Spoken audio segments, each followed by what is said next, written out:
আসসালামু আলাইকুম। সবাই কেমন আছেন? আশা করি সবাই ভালো আছেন। আমি একটি সেমিজ কেটে দেখাবো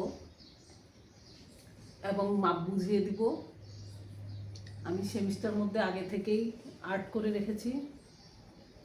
আগে মাপটা বুঝিয়ে দিব, তারপরে কাটিং করব। আমি সোয়া দুই গজ কাপড় নিয়েছি। এই সেমিজটি এখানে 1/2 ইঞ্চি সেলাই হবে, লম্বা হবে আপনার 38 এবং সেলাই করার জন্য 1 ইঞ্চি কাপড় নিয়ে নিলাম এবং সেমিজের নিচের ঘের নিলাম 22 ইঞ্চি। এটা কিন্তু 48 ইঞ্চি বডির জামার একটি সেমিজ হবে,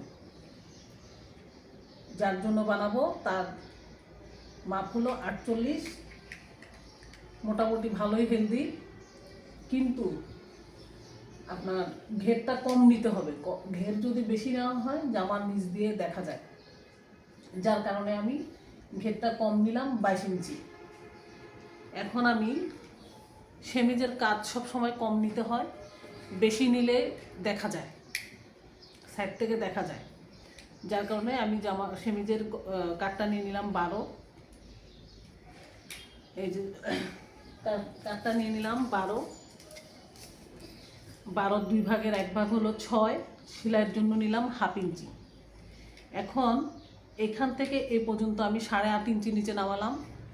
সেমিজটি যেহেতু হেলদি মানুষ, এই যে মোহরাটা অনেক বড় হবে, মোহরাটা 11 ইঞ্চি হবে, যার কারণে আমি 8.5 ইঞ্চি নিচে নামালাম এবং একটা রাউন্ড শেপ দিয়ে দিলাম, মানে মোহরা শেপ করে নিলাম। এখন আমি বডির মাপ নিব। বডি হলো 48, 4 ভাগের 1 ভাগ হলো 12। এখানে হলো বডি, মোহরার সাথে বডি 4 ভাগের 1 ভাগ হলো 12। এরপর আমি এখান থেকে সোজা চলে আসবো, এখানে হিপ লম্বা হবে 20.5। 20.5 ইঞ্চি নিচে হিপের ফাড়াটা হবে। এখন হিপের মাপ হলো 50, 4 ভাগের 1 ভাগ হলো 12.5। হিপ এবং কোমরের ঠিক মাঝামাঝি আমরা জামা হলে মাপ নেই, কিন্তু এটা যেহেতু সেমিজ, হিপটা মনে করেন জামা হলে আরও নিচে নামতো হিপের মাপটা, যেহেতু সেমিজ হিপের মাপটা উপরে উঠে গেছে। এর কারণ হলো, যখন আপনি জামার নিচে সেমিজটা পরবেন কমপক্ষে 1.5 ইঞ্চি উপরে আপনাকে হিপের মাপটা নিতে হবে, হিপ ফাড়ার মাপটা নিতে হবে, যার কারণে বডি এবং হিপের মাঝামাঝি নেওয়া যাবে না, কোমরটা নেওয়া যাবে না।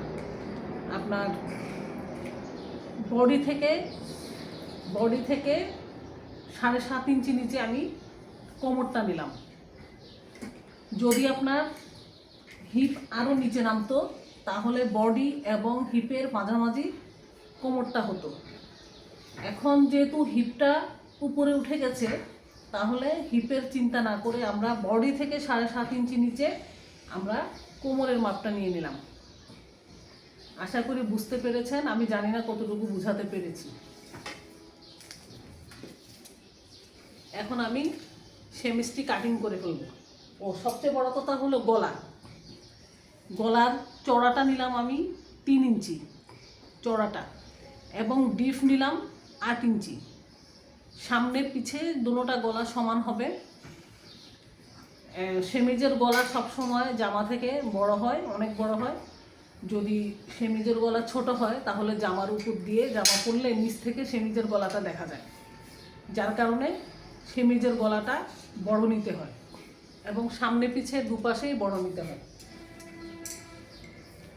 এখন আমি সেমিজটি কেটে দেখাবো।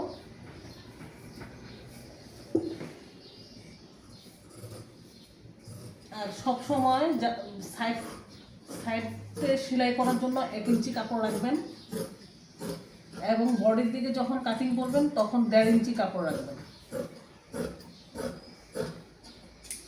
সেলাই করার পরে এই কাপড়টি এখানে সেলাই হবে, কিন্তু এ পাশে 1.5 ইঞ্চি কাপড় থাকবে। কাপড়টা একটু বেশি নিলে অনেক সময় জামা যখন ধোয়ার পরে কমে যায়, তখন এই দিকে যদি কাপড় বেশি থাকে তাহলে আপনি ধোয়ার পরে কাপড়টা কমে গেলে আপনি বাড়ায় নিতে পারবেন। যার কারণে সবসময় সেলাইয়ের পরে 1.5 ইঞ্চি কাপড় থাকলে সবার জন্য সুবিধা।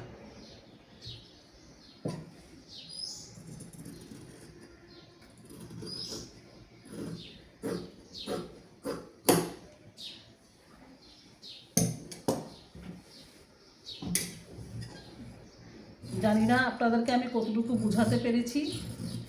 ভুলভ্রান্তি আমার অবশ্যই হবে, কারণ আমি নতুনভাবে শুরু করেছি।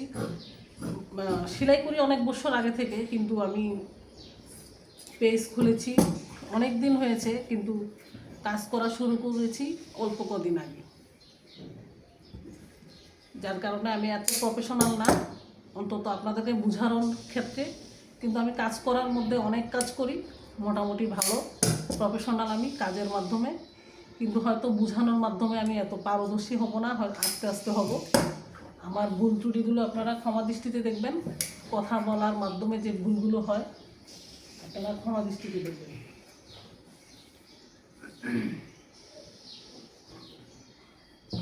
এই যে পাশের যে কাপড়গুলো আছে এগুলো দিয়ে আমি পাইপিং করে নেব। পাশের কাপড় থেকে গলায় এবং মোহরার মধ্যে পাইপিং হবে। আশা করি বুঝতে পেরেছেন। সবাইকে ধন্যবাদ, ভালো থাকবেন।